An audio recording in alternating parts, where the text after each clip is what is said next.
जय तेलंगाना जय जय तेलंगाना जय तेलंगाना जय जय तेलंगाना। తెలంగాణ సూర్య నేటి దినపత్రిక చూసుకున్నట్టయితే కరీంనగర్, పెద్దపల్లి, జగిత్యాల, రాజన్న సిరిసిల్ల జిల్లా. మరి రాజన్న సిరిసిల్ల జిల్లా ముందుగా చూసుకున్నట్టయితే ఎలాంటి వార్తలు వచ్చినాయి చూద్దాం.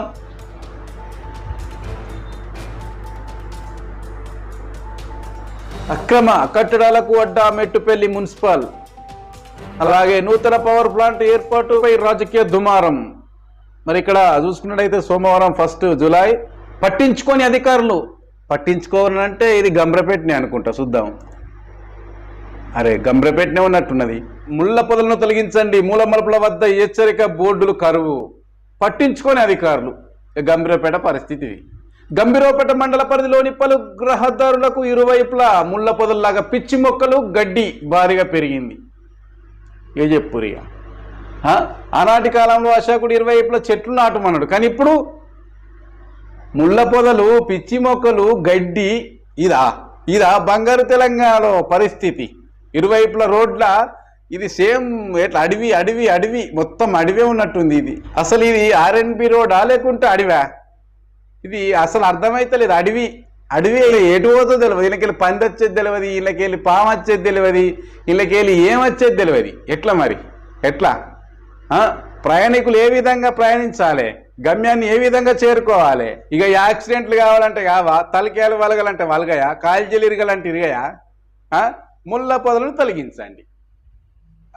గంభీరపేట మండల పరిస్థితి. పట్టించుకొని అధికారులు. రోడ్డుకి ఇరువైపులా చెట్లు నాటుతున్నాం, పచ్చగా అభివృద్ధి ప్రకృతి చేస్తున్నాం అంటుండ్రు కదా. మరి ఏది గిట్లా గిదా గడ్డ, గిదా చెట్లు, గి పిచ్చి మొక్కలా? ఏడికైనా ఆర్ఎన్బి రోడ్ వస్తుంది, ఏడికైనా ఆర్ఎన్బి రోడే. ఇంత అభిమానం ఉంటే ఎట్లా? వాహనదారులు ప్రమాదాలకు గురవుతున్నారు. ముఖ్యంగా గంభీరపేట నర్మాల వెళ్లే ప్రధాన రహదారి గమ్మగుడి వెంకటాద్రి చెరువు కట్ట కింది నుండి నర్మాలకు వెళ్లే దారి ముళ్ళ పొదలు, పిచ్చి మొక్కలు, గడ్డితో కమ్ముకొని ఇరుగ్గా మారింది. రోడ్డుకి ఇరువైపులో చెట్లు నాటుతున్నాం, పచ్చగా చేస్తున్నాం అంటుండ్రు. పచ్చగా కాదు, మొత్తం ప్రకృతిని పాడి చేస్తాండ్రు. గడ్డి చెట్లు నాటుతున్నాం సేమ్ గివి చెట్లేనా? గివి గడ్డి, ముళ్ళ పొదలు, పరికంపలు, పాములు వచ్చేది తెలివై, పందులు వచ్చేది తెలివై, ప్రయాణికులు అడ్డం పడేది తెలియదు. ఎట్లా ప్రయాణికులు ఇబ్బందులు పడుతున్నారు, పడరా?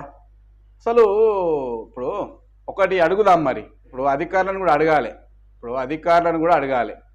అధికారులను అడిగితేనే అర్థమవుతుంది. ఇప్పుడు గీ రోడ్డు మీద బండి పోయినందుకు, బైక్ పోయినందుకు, ఆటో పోయినందుకు, కారు పోయినందుకు, బస్సు పోయినందుకు ఇక ప్రతి ఒక్క వాహనానికి ట్యాక్సీ కడతలేరా? ప్రభుత్వానికి పన్ను చెల్లిస్తలేరా? రోడ్ ట్యాక్సీ కడతలేరా? రోడ్ ట్యాక్సీ కడితే రోడ్ ఎట్లుండాలి? అద్భుతంగా ఉండాలి కదా. గంభీరపేట మండలంలో పరిస్థితి ఇది. గంభీరపేట మండలమే కాదు, ఇంకా ఇతర ఏ గ్రామమైనా, ఏ మండలమైనా గిదే పొదలు, గిదే పరికంపలు, గిదే ముళ్ళ పొదలు, గిదే పిచ్చిగడ్డి. రాజన్న సిరిసిల్ల జిల్లా పరిస్థితి చూసుకుంటే ఈ విధంగా ఉంది. ఇంకా పక్కపండి జిల్లాకు ఎట్లుందో కూడా తెలియదు. అవి కూడా చూద్దాం, సర్వాయి భాగం అది కూడా చూద్దాం. ఇప్పటికైనా పెరిగిన ముళ్ళ పొదలను, గడ్డిని తొలగించి ప్రమాదాలు కాకుండా ముందస్తు చర్యలు తీసుకోవాలని వాహనదారులు కోరుతున్నారు. ఇది పరిస్థితి, వాహనదారులు కోరుకుంటున్నారు. ఇక ఈ ముళ్ళ పొదలను, ఈ పిచ్చి గడ్డిని, మరి ఈ పరికంపలను మరి ఎప్పుడు తొలగిస్తారో చూద్దాం. జై హో భారత్. జై తెలంగాణ జై జై తెలంగాణ జై తెలంగాణ జై జై